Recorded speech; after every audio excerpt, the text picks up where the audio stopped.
OsteoBites is a weekly osteosarcoma webinar and podcast presented by MIB Agents. This week, we're talking with Dr. Joshua Schiffman of Huntsman Cancer Institute and the University of Utah about his MIB Outsmarting Osteosarcoma research. Our panelist is patient advocate Amanda Levine. I am your host, Anne Graham, president of MIB Agents. Welcome to OsteoBites. Did you bring your snack?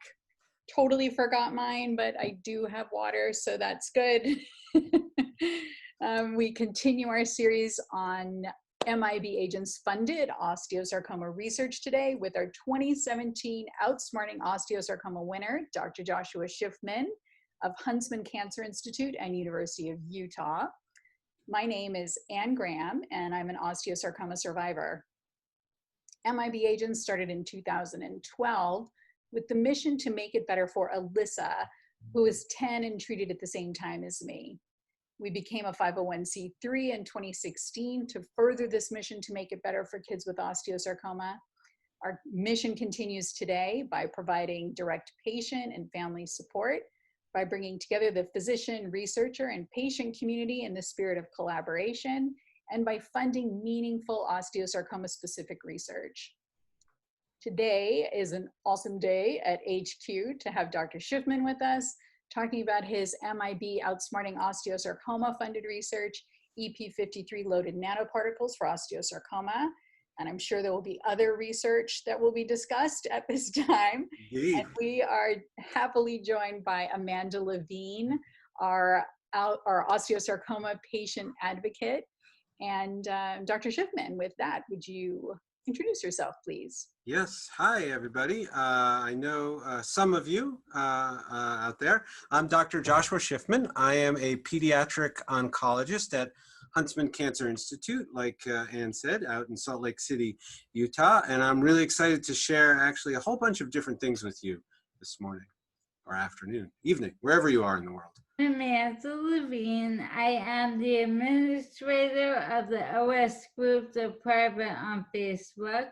I was diagnosed with OS in 1987 and first became aware of the groups on Facebook in 2010 when I was diagnosed with breast cancer, and I have been an advocate for everyone since. In 2018, I was diagnosed with ALS, which affected my speech, so I apologize for anyone that cannot understand me, but I am forever here for you through the screen. Dr. Schiffman? Yes. Okay. Thank you, Ann. It is a real honor, a privilege, and a delight to be here today talking to you on the OsteoBites. So please, people, chew your food while I go and give this presentation. It'll be about 15 minutes, but the purpose here is really to spark discussion and conversation. Those who know me know I love to talk, and so I love to talk with people. And so hopefully this will be a springboard for conversations to come. Now, I want to point out a couple of things that are important and some really exciting things that have happened since the first award, the MIB award. And in fact, I have it right here. This, I don't think you can see it, but I'm holding up a check here, but trust me, I'll show you at the end. But we have the original MIB big cardboard check. And so it was a real honor to have that. And it really led to a whole bunch of research. Now, if you can look at this slide, you'll see that I'm actually dual affiliated. So I'm still in academics, still at Huntsman Cancer Institute, but also in the meanwhile, we've started a biotech company. And we'll talk a little bit about that today. The reason we did that was to actually propel forward some of these new targets and treatment approaches for osteosarcoma. Now, I want to give a disclosure. I'm actually the co-founder and shareholder of a couple of different companies. One is called It Runs in My Family, and this is about family history and hereditary cancer and how that contributes to cancer risk. And I'm certainly very able and willing to talk about cancer risk during the discussion session. And then also you'll hear about Peel Therapeutics. And of course, I always put this disclosure up. I am a lover of all things elephant. And as I like to say, if I do my job right in the next 15 minutes, you too will be a lover of all things elephant if you are not already. So let's start by talking about P53. So elephant P53, human P53, dog P53, it doesn't matter. If you're a living being, animal, breathing with cells in your body, you have P53. And so what is P53? Well, P53 is a gene, not the type of genes that Anne likes to wear on the weekend or while she's sheltering in place, but the type of genes that are DNA inside our body, the building blocks of who we are and what we do. And we have over 22,000 different genes in our body. Every gene has a different important job that it does. And P53 is known as the guardian of the genome. This gene is responsible for protecting us from cancer. You can think of it as the superhero of the gene. I like to describe P53 as a piece of DNA in its underpants with a cape flying behind its back. And whenever there's trouble, whenever there's a mutation or the start of cancer, P53 flies in. Both copies that we have 2 copies of every gene, and P53 flies in, does its job, and protects us from getting cancer. Now, when you look at osteosarcoma, almost 100% of osteosarcoma has a broken superhero gene, meaning one of these P53s, it's deleted, it's mutated, it has a typo in its spelling, and it can't work properly. So P53 and osteosarcoma go together. And in fact, there are some people who are born with broken copies of P53. It doesn't work. They don't have both of those copies. And that is called a Li-Fraumeni syndrome. And that leads to a high risk of getting osteosarcoma. And like I said, during the break, or during the discussion session rather, we can talk more about hereditary risk and Li-Fraumeni syndrome if people would like. But P53, just the take-home point here, a very important gene, the most important gene protecting us from cancer, and really one of the most commonly altered genes in osteosarcoma. So what does this have to do with elephants? Well, it turns out a few years ago, our group working with others discovered perhaps the reason why elephants almost never get cancer. Now, this is actually kind of a shock if you think about it. Elephants are so large, and they live for so many years that you would expect almost all elephants to develop cancer at a young age because they have so many cells in those big elephant bodies dividing all of the time. And what we learned was that elephants, instead of having those 2 superhero genes, actually have 40 copies of that superhero flying around their cells. And we think that might be the reason why elephants are protected from cancer. So it's a bit of a paradox, right? Elephants should be having more cancer, and we learned that they almost never get cancer. And we think it's these extra copies of elephant P53 that are protecting them, and they have different versions of the elephant P53.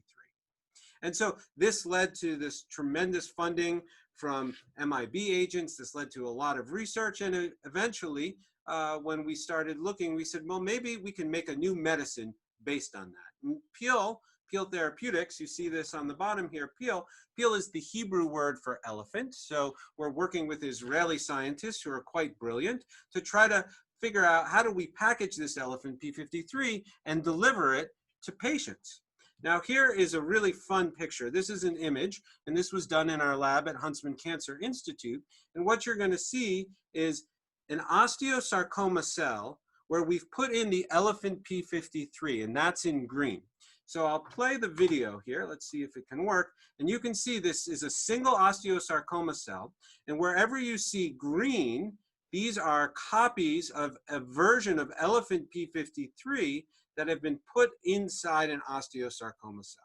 So this is pretty exciting to see because this tells us, yes, there is a way using DNA, the same DNA blueprint inside an elephant, to put it in a human osteosarcoma cell.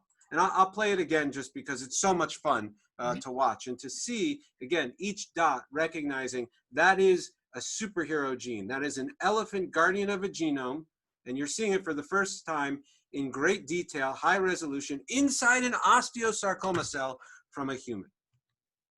Well, why is that important? What I'm going to show you now is also pretty interesting. Now, this is prostate cancer, but we're working on doing these same type of experiments with osteosarcoma. So here, this is a prostate cancer cell that is missing its P53, and we grow it in chemotherapy, and that makes it chemo resistant. It's like taking a bubble bath with its rubber ducky and a sponge and just having a great time, swimming laps in chemotherapy. Chemo doesn't touch this cell. It is chemo resistant. Nothing can kill it. And what we do is we put inside those chemo resistant cells copies of those elephant P53 genes that naturally evolved in elephants to protect elephants from cancer. And what you'll see as I press the play is you'll see in green are cells that die. So on the left here of your screen, these are cells that don't have any elephant P53, and red just means that they're living, and you can see you can see that there's DNA inside them. But when you look and you see the green, green means the cells have died. So as I play this and it moves forward, what you're going to see is these cells without the EP53, they're chemo resistant. They just keep growing, and they don't even care that they've had chemotherapy. These cells on the right, what you can see is they're all green, right? And again, I apologize for people who are colorblind and can't see this, but trust me, the ones, Anne can shake her head, the one on the right, this is all green. These are all dead cells. And what we're able to show then is that elephant P53 can overcome, in a dish, at least in this one model, can overcome chemo resistance. And this is so important in osteosarcoma because we think about our patients and loved ones where the disease progresses and chemo doesn't work anymore. And so perhaps this could be a way to overcome that resistance. Here's just another view. This is a leiomyosarcoma, not an osteosarcoma, but a distant cousin, a soft tissue sarcoma. And here you can see when this chemo-resistant cell gets doxorubicin, you don't really get too much cell death. This bar is a measure of how much of the cells are dying. But look at this. You added elephant P53 with chemotherapy, and suddenly you get almost 10 times as much cell death. So this is very, very encouraging to us. This is also similar to osteosarcoma. This is a cell, a cancer, that doesn't have working P53. So if you're missing P53, you become chemo resistant, we can fix that chemo resistance with elephant P53. Now we've taken a few further steps, and now we're testing this in living animals, in mice. This mouse, again, is a prostate cancer missing P53. We're preparing these experiments with osteosarcoma, but we can inject the DNA inside the tumor cell in a mouse, and you can see this is a measure of how quickly the tumors are growing. Without the P53, the tumors kind of just keep growing and growing and growing, but with the elephant P53 injected, that growth falls off. So we're very excited to be working in our lab at Huntsman Cancer Institute, the University of Utah, where a lot of this data was generated, but also to have the backing of Peel Therapeutics, a biotech company very focused on osteosarcoma with elephant P53 and childhood cancers. I want to switch gears just for the last few minutes and talk about some other exciting developments that Peel Therapeutics is working on. And this is done in collaboration with Garrett Brodeur and Michael Chorney at Children's Hospital of Philadelphia. Now, we're going to go from elephants to plants, all right? So plants actually and trees have evolved unique defenses from predators, right? Think about people. If there's a predator, we run away. But trees can't run, right? They're stuck in place. They've got their roots and that's it. They are where they are. So what they've developed are toxins in their leaves so that when the predators bite them or bite the leaves, eat the leaves, they'll leave it alone. Okay, so that's a plant defense mechanism that evolved in nature. Well, many chemotherapy drugs are actually made from these plant leaves, and some of them are even used in osteosarcoma. Well, what Dr. Brodeur and Dr. Chorney discovered at Children's Hospital of Philadelphia is there are ways to make derivatives of these chemotherapies that are made from the plant leaves. And what I'll show you is they work really, really well in childhood cancer. And again, this is data unpublished, but from Dr. Brodeur and Dr. Chorney. And what they did was they took mice and they gave mice neuroblastoma. And the dots here, these are the chemotherapy, these are the tumors. And they start out, and each week they give the mouse an injection of a different type of medicine. And when they don't give any treatment, of course, the tumor grows. When they just give vehicle, which is just what they give the chemotherapy in, but no chemotherapy, the tumor grows. When they start to give actually FDA-approved drugs, the tumor still grows. And some of the drugs work better than others, and the tumor gets smaller, but then you stop the drug and it grows. But when you use this new small molecule, this derivative that Dr. Chorney and Dr. Berdur have been working on, and now Peel is working on as well with them, you can see the tumor goes away. And not only does the tumor go away, it stays away. These are called growth curves for people who haven't seen them before. And every time it goes down, it's a mouse that unfortunately succumbs to the cancer. And here you can see the mice die at different rates. Even the drugs that are FDA approved, even drugs that are used in osteosarcoma, they don't work so well and they don't work for so long. But this new drug, 100% survival, and that goes out months and months. And it's not just neuroblastoma, it's Ewing sarcoma, again, a cousin of osteosarcoma, rhabdomyosarcoma, another cousin of osteosarcoma.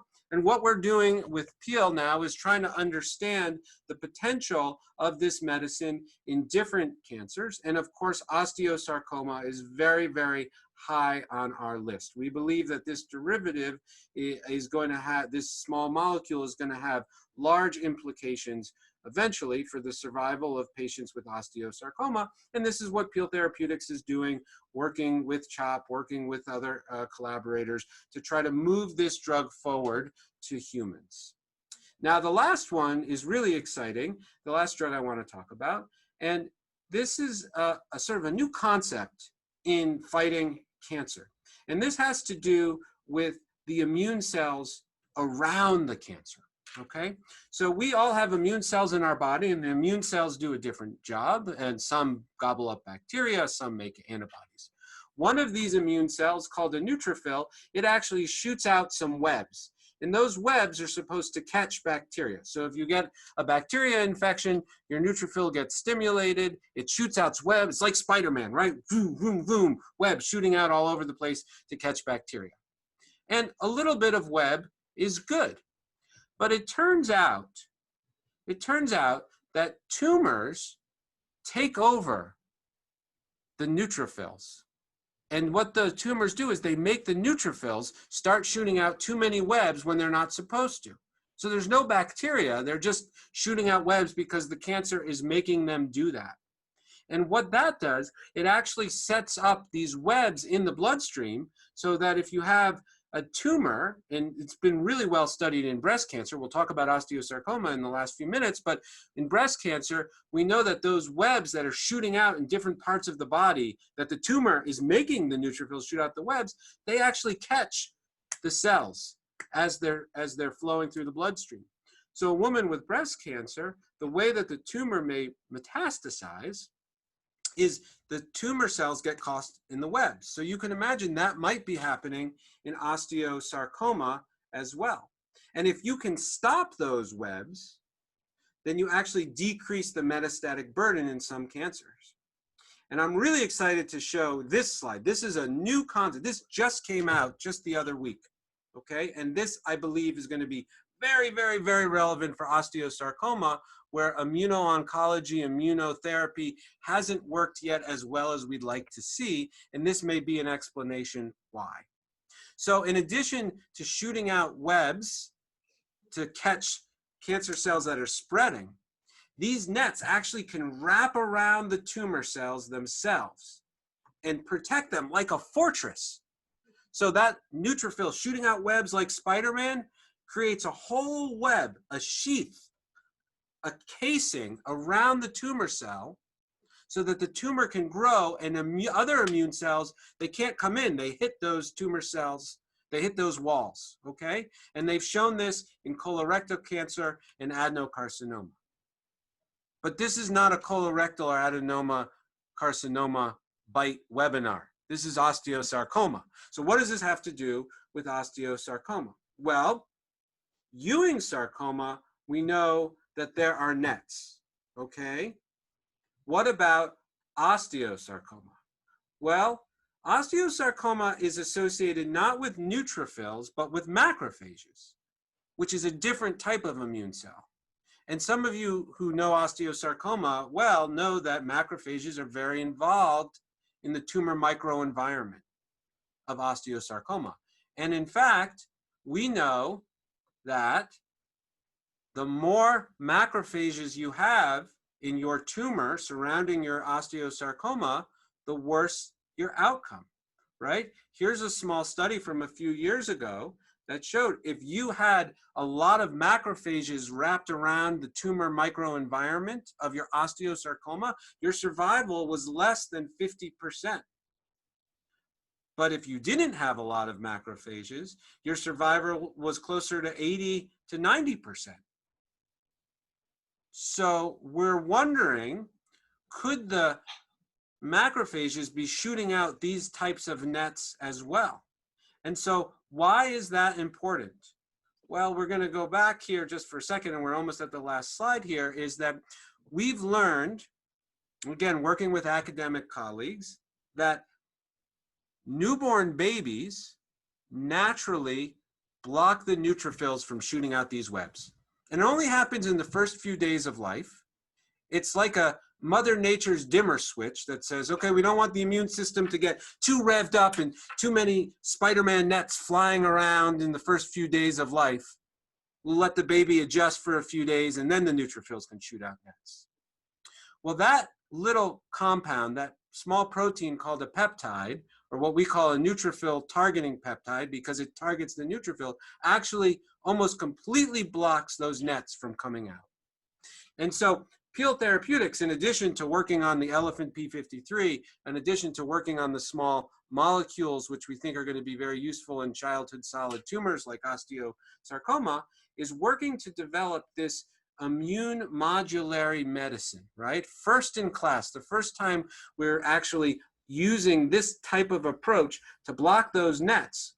Because you can imagine if we can block that fortress from being put up, right? If we can stop those nets from wrapping around the tumor, and whether it's nets from a neutrophil or perhaps these nets that are coming out of macrophages, then we may expose the tumor and the immune cells and the immuno-oncology suddenly will start working. And at the end of the day, what's that going to do? It's going to save lives.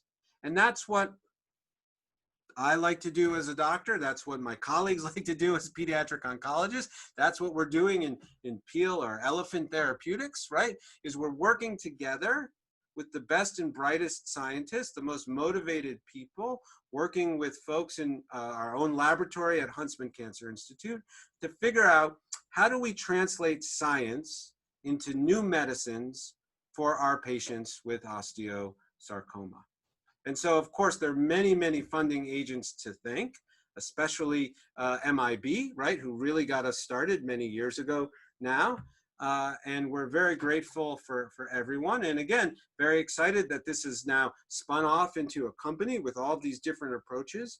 And again, as someone who is helping to run this company, I can tell you and reassure you that osteosarcoma and childhood cancer is top on our list of where we want to make an impact. So with that, I'll pause. I'll ask Anne and Amanda if there's anything else that they'd like me to say, and I'd really look forward to participation and questions. So thank you so much for having me this afternoon. Well, exciting stuff. Go ahead, Amanda. Now you go first.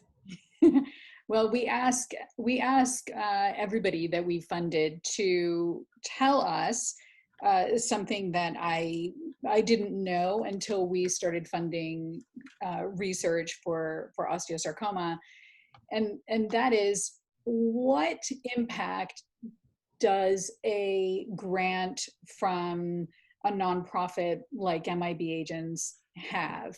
I mean, I think you've answered it, Josh, pretty well, but I just so everybody can understand the impact that each person can have on osteosarcoma research. I think if we had a nickel for every time somebody complained about not enough research, I think would be on our way. So look, here's the check, right? We're now in 2020, but I've kept this check in my, everyone who comes in sees this because it takes over my face, right? It's so big. So what impact is it?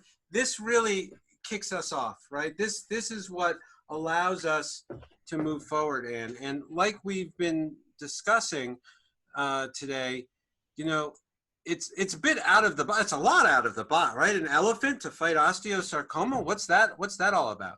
Well, what the funding allowed us to do, again, several years ago now, was to get enough pilot data to actually show that this is more than an idea, right? This is more than a sort of concept on paper and a few arrows pointing to cells, pointing to elephants, pointing to patients with osteosarcoma. This actually works in a dish. And so MIB has been terrific over the years, not just with me, but with other of the grant recipients of funding these high risk, high reward projects, right? Really, these projects that may not be yet, let's call it shovel ready for the NIH, but are on their way.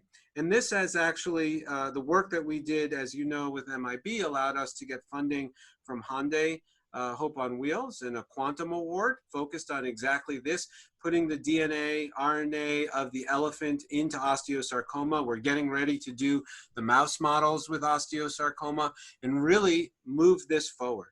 And so without that funding, without that trust and belief and support and really advocacy, there'd be no way to move these programs forward. So they are critical for investigators starting out in new areas of osteosarcoma research. Great, thank you. Thank you.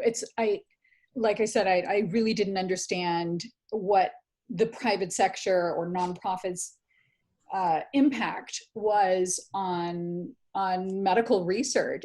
It's really important to us that a piece of research is going to be impactful soon, and we love that we funded this, and we love that it's evolved and it's really moving forward. So okay, I'm going to stop talking and Amanda, go ahead with your question. I have a few questions. Of course, Amanda. All right, when this actually comes to fruition and able to be given to people, how will it be all IV, intrathecal, or?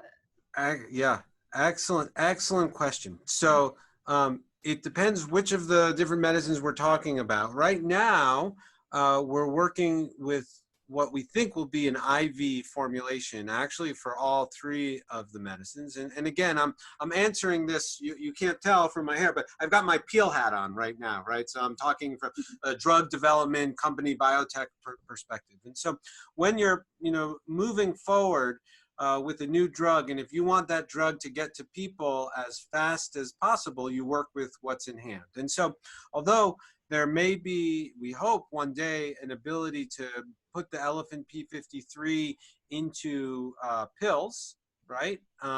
That's going to take a little bit longer to formulate, make sure that they stay stable, and it's always easier to just inject something in the vein.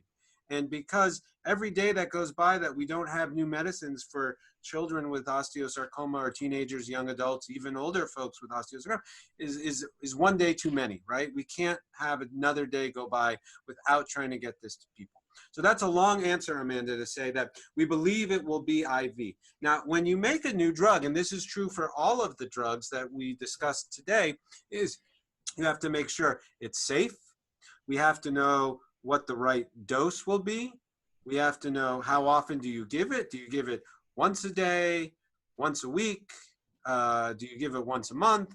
And so these are all the things we have to work out. Make sure that it's safe. And I know the question gets asked quite a bit. And so if it is going to be IV, when is it going to be, when, especially the P53 treatment, I see that someone's asked a question already, when will that first be tested in humans? And so we're still manufacturing the right way to deliver it with nanoparticles. We've tried with protein. Some of you have seen me present at earlier MIB meetings using actually protein delivery. We think a better way to do it actually will be to deliver perhaps the elephant P53 as DNA or RNA. And so we're working to construct those nanoparticles right now and begin those testing.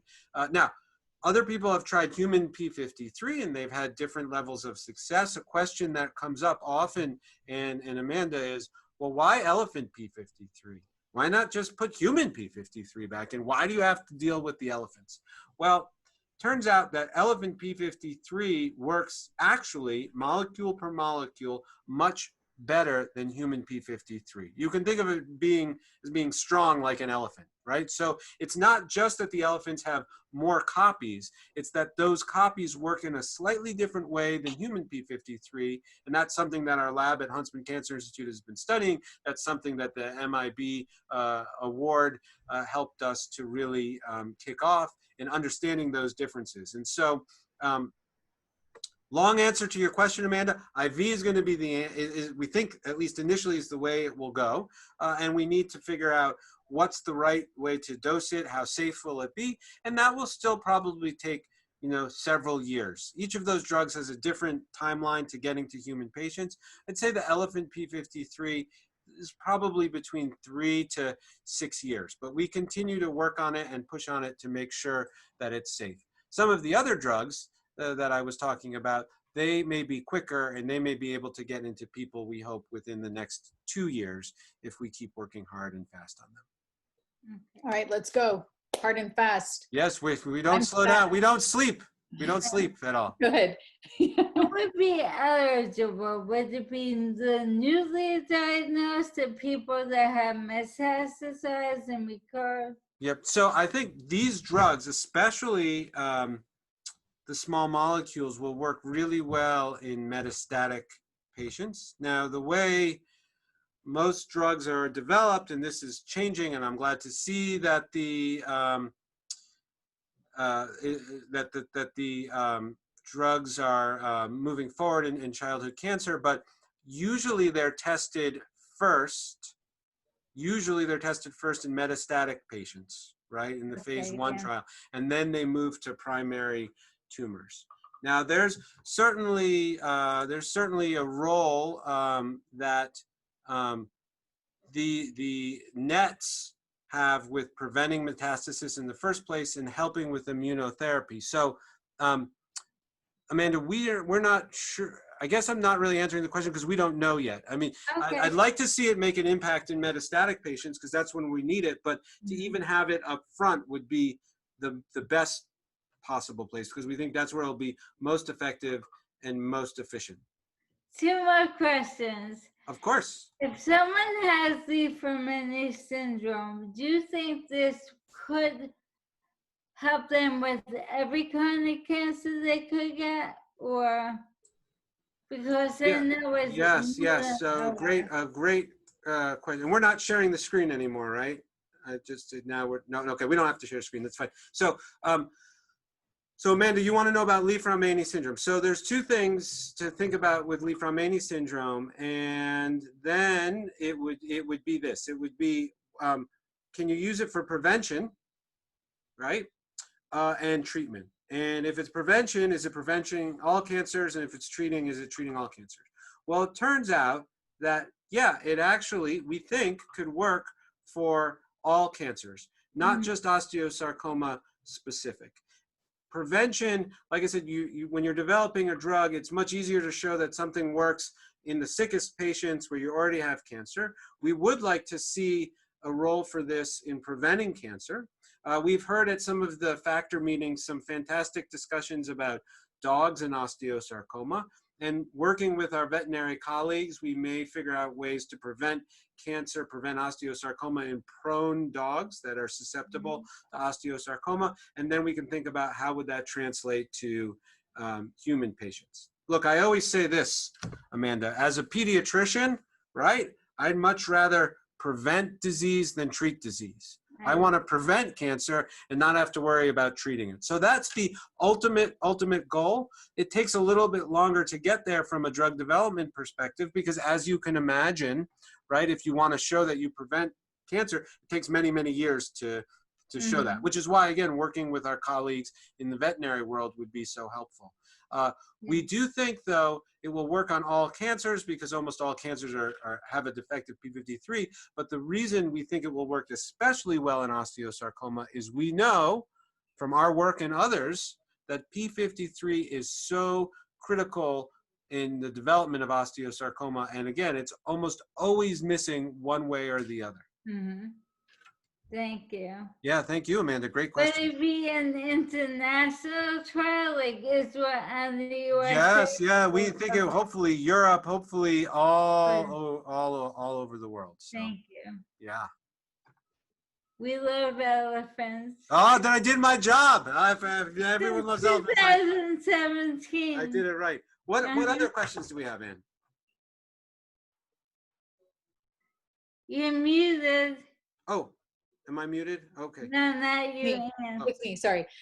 Can you tell when you look at an osteosarcoma tumor, or is it in blood work, how many macrophages are in play?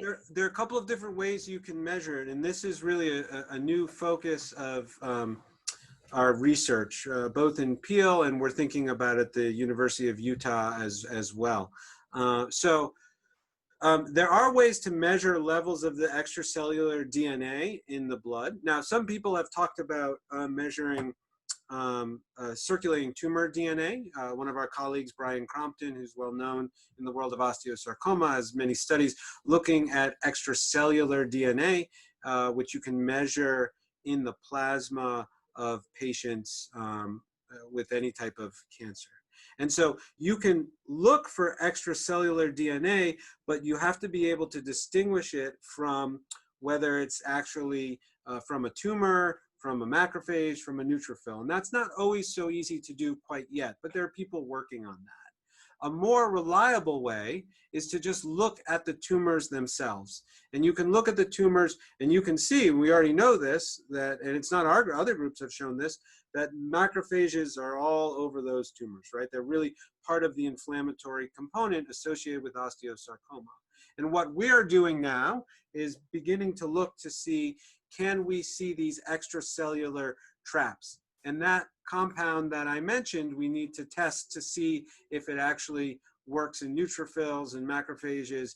Again, it works great in newborn babies. And so, you know, what we're really trying to do, both in our lab and both in Peel Therapeutics and with colleagues around the world, Ann and Amanda, is we're trying to look to nature, right? We're saying, listen, we could be as smart as we think we are, but nature, evolution, elephants, newborn babies, even the leaves of trees have figured out how to work biology to stay healthy.